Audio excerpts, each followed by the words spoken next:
For 7 years of my life, I was addicted to heavy drugs. I used everything I could get my hands on. I never met a drug that I didn't like. I filled out the forms for the mental health intake and was able to add drugs to the list of things that I had done. And at the time, that felt like a huge accomplishment for me because I had never been good at anything. So being able to say that I had done more drugs than what the intake form had felt like a huge success to me because drugs were everything that I knew and the only thing that I felt good at. But here I am on the other side of that, 16 years later, and you think, or I think, and my spouse and I have this idea that since we have been through the depths of addiction, that we would have answers on how to help others heal. And the painful truth of addiction is that everyone's rock bottom is different. And sometimes you think they have hit rock bottom and then there's a trap door and they can go just a little bit deeper.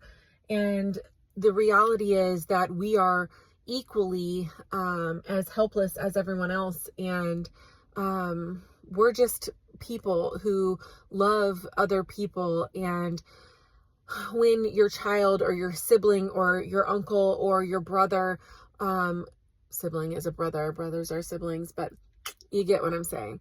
If your family or friend comes to you, and maybe they don't even come to you with the direct intent of healing from addiction, but they come to you and they are skinnier than you've ever seen them. They are dusty white or gray. They've got the dark circles and the sunken in face, and you know this person is struggling. There are so many solutions to addiction, but until that person is ready to face the reality, and there's only three ends to bitter ends to addiction, and it's jail, institutions, or death. And until that person comes to the realization that they have a problem, unfortunately, there isn't anything that we can do. We can place them on the 24, 48, 72-hour hold, and when they get done, they're more pissed off at you than they were before, and they're ready to go bang more dope. And the thing is that as Christians, we are able to have healthy, open communication and express love and compassion and tenderness to the people that we love. And then we don't have to just leave them there.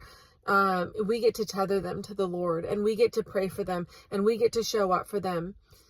And I encourage you to not allow them to just sit in silence, and just to let them know that you see them, you know that there's a problem, but you love them and you're there when they're ready.